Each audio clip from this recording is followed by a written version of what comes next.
Merhaba arkadaşlar, yeni bir Unreal Engine rehber videosuna daha hepiniz hoş geldiniz. Bu videoda can sistemi yapacağız. Ben video dışında şöyle bir karakter ayarladım. Bunun dışında pek bir şey yapmadım. Karakterin de suratı biraz şey gözüküyor ama neyse. Şimdi öncelikle hangi nodu kullanacağımıza bir bakalım. Event Any Damage nodunu kullanacağız. Herhangi bir hasar aldığımızda bu hasarı Apply Damage ile karaktere hasarı yansıtacağız. Bir adet UI dosyası oluşturacağız. Widget Blueprint. Orada da canı göstereceğiz. Bu şekilde uygulayabileceğiz. Şuna öncelikle bir key atayalım. 0 olmasın, şöyle 4 olsun. Damage aktörde base ne ya? Self. Karakterin kendisine şöyle 5'e bastığımızda 10 hasar yesin. Bu şimdilik şurada dursun. Şimdi öncelikle değişkenleri ayarlamamız gerek. Max Health. Bir tane Max Health float olacak. Current Health. Sprint sistemine benzeyecek. Çok da farklı sayılmaz. Ne olsun? Regen Delay olsun. Bir adet. Bir tane de ne olabilir? Bir tane daha bir şey olacak gibi ama. Şimdi öncelikle compile save diyelim. Max Health'imizi 100 yapalım. Current Health'te başlangıçta 100 olacak. Regen Delay canı ne kadar süre sonra yenilesin. Şimdilik bir saniye yapalım. Bunu siz istediğiniz gibi ayarlayabilirsiniz. Current Health. Şimdi Current Health'i aldık. Current Health'i buradan çekiyoruz. Any Damage'e bağlıyoruz. Damage aldığımızda canımız, mevcut canımız azalacak.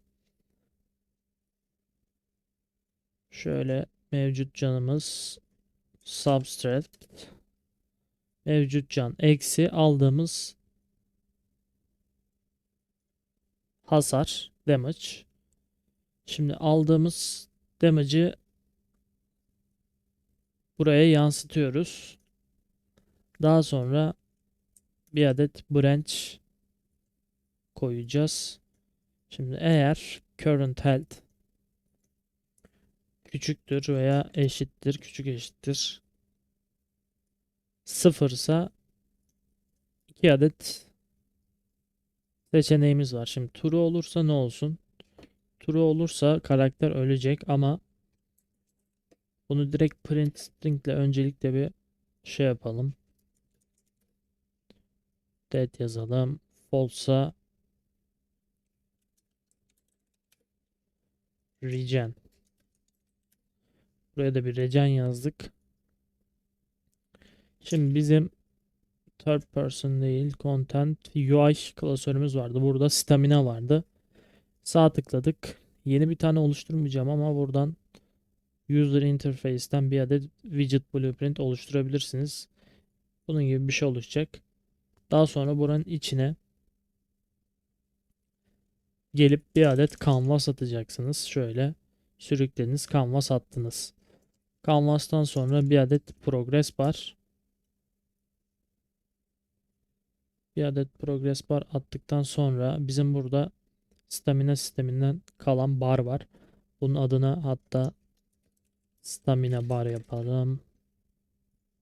Bunun adı da health bar olsun. Şunun özellikleri ne? 12'ye 350'ye 10. 350'ye 10. Bu biraz daha büyük olsun şimdilik. Görüş açısından şunu da 340 yapalım.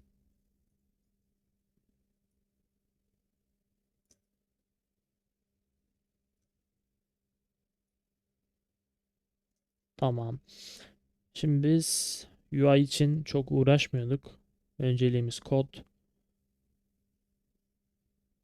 Ama şöyle grafa gelelim. Get percent, bu şeyin get percent'i stamina barın. Bunun aynısını can barı için yapacağız ama ondan önce şunu kopyalıyorum. Bu widget blueprint oluştuğunda castliyorum third person karakterime, kullandığım karaktere. Daha sonra bunu promote to variable diyorum. Değişken atıyorum bununla işlem yapabilmek için. Daha sonra burada şunu silip oluşturduğum değişkeni alabilirim. Şimdi yine bunları buradan bağlayabilirim direkt. Aynı şey. Burada bir isvalid checki yapmamız lazım. Çünkü karakter ölünce hata alırız büyük ihtimalle. Compile, save. Bu stamina sistemimizdi. Şimdi bunun aynısını designer'a geri dönüyoruz. Health bar diyoruz. Buradan percent'e gelip yine bir adet create binding atamamız gerekiyor. Şimdi biz az demin oluşturduk. Third person alıyoruz. Yine bir isvalid check yapalım.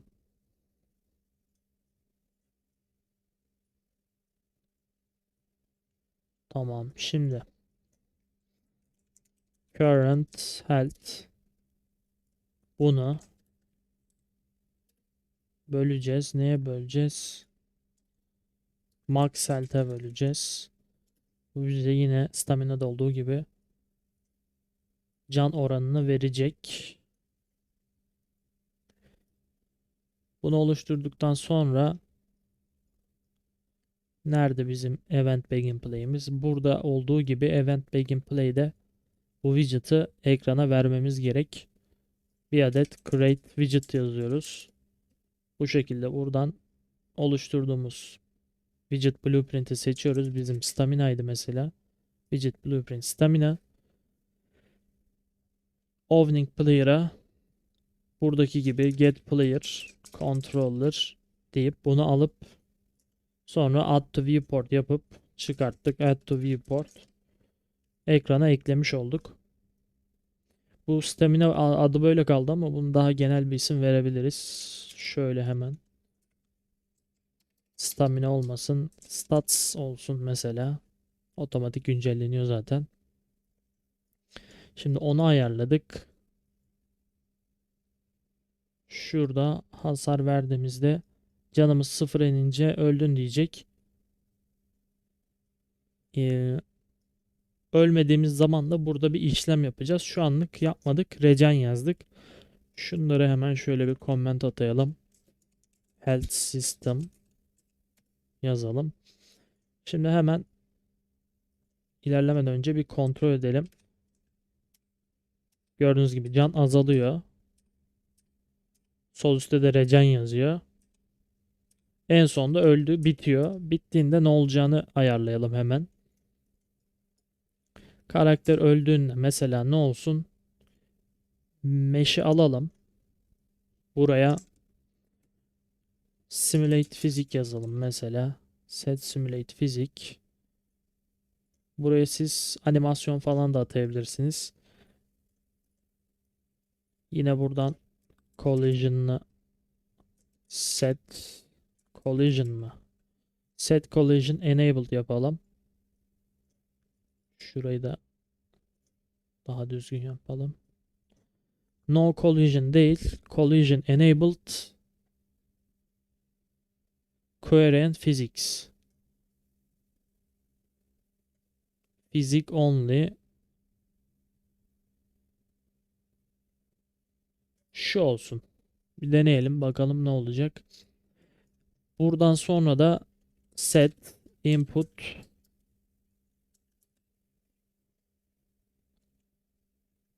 set input değil de burası şimdilik kalsın. Şimdilik input'u almayalım. Normalde buradan sonra input'u alırsanız işte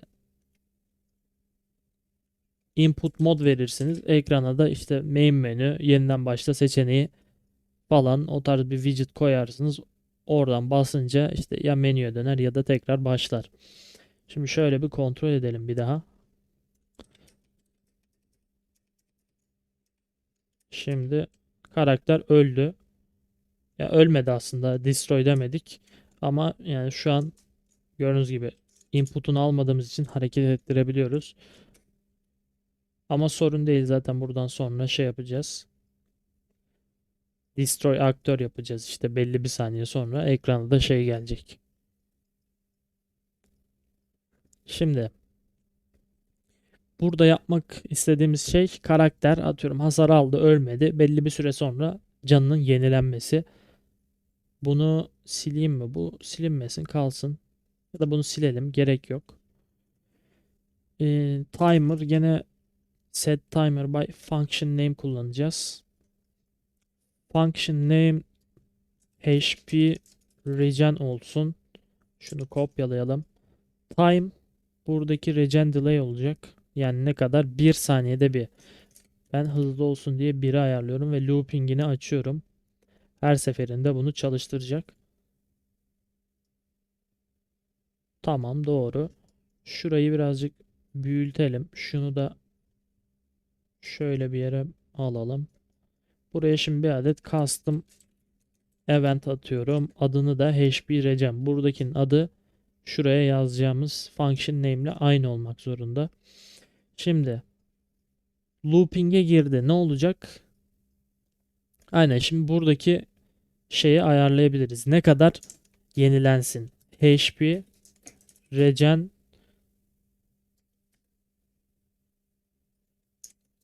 HP regen value. Yanlış yazdık. Düzeltelim şunu.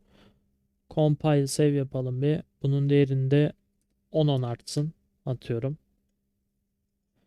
Şimdi HP regen rate'ini değil, burayı current health'e alıyoruz.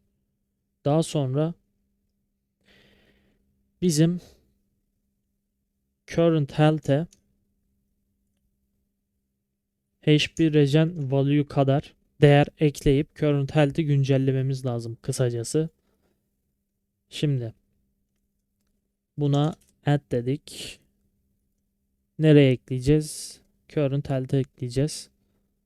Şimdi burada direkt şunu yapabiliriz ama bunu yapmadan önce buraya bir adet clamp, ne oldu? Clamp yazalım. Bir adet clamp eklesek iyi olabilir. Ama clamp integer ekleyelim. Fark eder mi? Fark etmez herhalde ya. Float olsun. Maksimum değer 100 olacak. Yani maksimum health'imiz olacak aslında. Çünkü can yenilerken bu değeri geçsin istemiyoruz. Aynı şekilde burada ne yapabiliriz? Şurada hasar alırken şurayı birazcık daha genişletelim. Şurada hasar alırken buraya da bir adet clamp ekleyelim. Clamp float ekleyelim bakalım. Çalışmazsa integer ekleriz.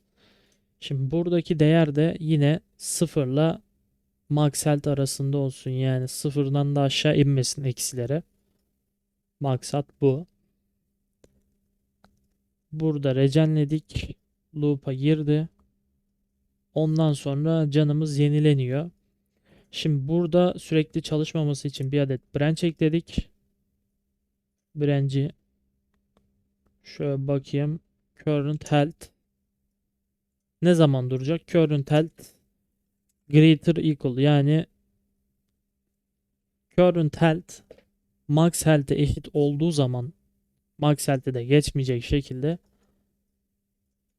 şu durumu, yenilenmeyi kapatacağız. Clear timer By function name yapıyoruz. Ve yine bunun adını buraya giriyoruz. Şimdi set input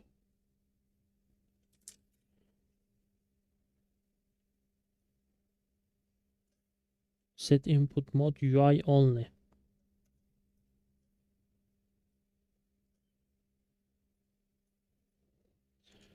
Get player controller diyoruz. Buraya da atıyorum öldükten sonra hangi widget geliyorsa onu seçeceğiz. Bizim tabi böyle bir widget'ımız olmadığı için şu anlık seçmiyoruz. Şimdi temizledik. Compile yapıyoruz. Haritaya geliyoruz. Nereye? Şuraya bir adet yukarıdan ekleme şeyini tıkladım. Pain Causing Volume. Bu bize otomatik hasar verecek. 4'e de basmamız gerekmesin diye bunu koyalım istedim. Şöyle birazcık büyütelim. Sağ taraftan Detail kısmından ayarlarını yapalım. 100 canımız olacağı için şu değerleri birazcık arttıralım. 10. Her 1 saniyede bir 10 hasar versin. Şimdi hemen bir test yapalım. Evet, geldim. Şu an 1 saniyede 10 hasar vuruyor bana. Şöyle bir kenara çıkalım. Gördüğünüz gibi can da doluyor. Bir daha girelim. Bir kere ölsün. Sonra şey yapalım. Debugging yapalım. Bakalım çalışıyor mu? Öldü karakter. Evet, şu an karakteri hareket ettiremiyorum. Normalde burada UI gelseydi hani herhangi bir ekran, orada o UI'ya fareyle tıklayabilecektim. Ama olmadığı için gelmedi. Şimdi şöyle yapalım. Şurayı büyütelim. Şuradan yeni ekranda açalım. Bunu küçültelim hatta. Yine bug'a girdi. Şöyle, çok da ihtiyacımız yok buraya. Önemli olan şurada şu anda spamlanmış karakteri seçiyoruz. Birazcık şey yapacağız. Şunları sağa çekebilir miyim? Çekemiyorum. Neyse, böyle kalsın. Geldim, alanın içine girdim. Şu an hasar alıyorum ve oradan orası işliyor. Alt taraf çalışmıyor. Sürekli hasar aldığım için. Şu an öldü karakter. Öldürmememiz gerekiyordu. Birazcık hatta şu 4 ile hasar alalım. Aa, şey yapmamışız. Bir saniye. Hemen şuraya gelip şunun ançorunu ayarlamamışız mesela. O yüzden dağa taşa gitti. Küçük ekran yapınca kayboldu. Rengini de hemen kırmızı yapalım. Can olduğu için. Ve bunların ikisini hatta sol yukarıya alabiliriz. Daha iyi olur. Geliyorum. Şurayı sıfırlıyorum. Birazcık aşağı alayım kendim.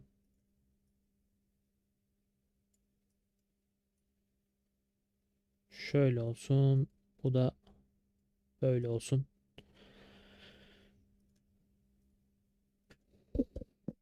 Geldik. Tamam.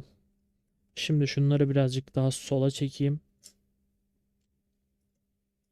Şurayı biraz daha düzenleyebilirim.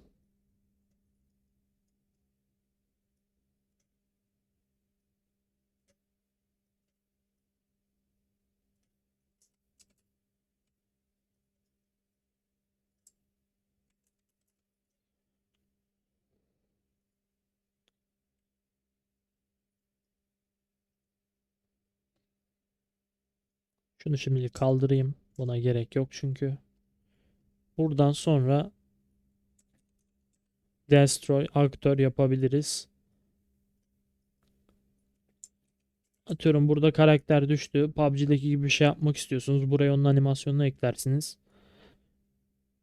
İşte atıyorum bir kişi de gelip sizi kaldıracak. Onu burada ayarlayabilirsiniz. Şöyle bir 3 saniye sonra karakteri yok etsin. Şimdi geldik, başlattık. Can sol üste geldi. Şöyle 4'e basıyorum, ayarlamıştık. Can gidiyor. Şimdi gördüğünüz gibi can doluyor. Tam dolduktan sonra da şu altta çalışan execution pin de duracak. Gördüğünüz gibi o da durdu. Şimdi karakteri şöyle kendim öldüreyim. Havada öldürdüm. Gördüğünüz gibi 3 saniye sonra destroy etti karakteri ve karakter de ölmüş oldu. Bu şekilde karaktere can sistemini eklemiş olduk arkadaşlar. Şöyle en baştan bir daha özet geçelim. Şimdi değişkenlerimizi atadık. Değişkenlerimiz current health, max health. Bir de şunlar. Herhangi bir damage aldığımızda karakterin mevcut canı azalıyor. Ne kadar azalıyor? Buradan gelen damage değerine göre. Yani şuraya gelen damage'ı da aslında atıyorum multiply yaparsanız belli bir rakamla çarpıp atıyorum 10 hasar yiyorsa 3 ile çarpıp 30'a çıkarttırabilirsiniz yani. Tamamen size kalmış. Herhangi bir değişken atayabilirsiniz. Evet, burada can gidiyor. Can gittikten sonra eğer can sıfıra ulaşırsa burada ölüyor karakter. Burası öldüğü kısım. Eğer ölmezse burada can yenileme kısmına giriyor. Can yenileme fonksiyonuna. Burada regen delay'imiz var. Regen delay 1 saniye ayarlı. Bunu kaç saniye ayarlarsanız o saniyede bir burası tekrardan çalışacaktır. Burası çalıştığında karakter can yenileyecek. Can yenileme değerimiz var. Biz onu ayarladık. Her 1 saniyede bir 10 değerini current health'e ekliyor. Yani canımızı arttırıyor. Bu can şurada yüzü geçmesin diye bir clamp ekledik. Maksimum değeri. Yine aynı şekilde burada da bir clamp eklemiştik. Bu da sıfırın altına inmesin diye eklediğimiz bir clamp. Daha sonra yine burada yüzün üstüne çıkmasın. Yani maksimum health'te kaçsa artık sizin değeriniz, atıyorum 200 ise 200'ü geçmeyecektir. Daha sonra da 100'e ulaştıktan sonra bu fonksiyonu kapatıyoruz. Ve bu sayede can sistemini tamamlamış olduk. Videoyu izlediğiniz için teşekkür ederim. Başka bir videoda görüşmek üzere. Kendinize iyi bakın. Hoşça kalın.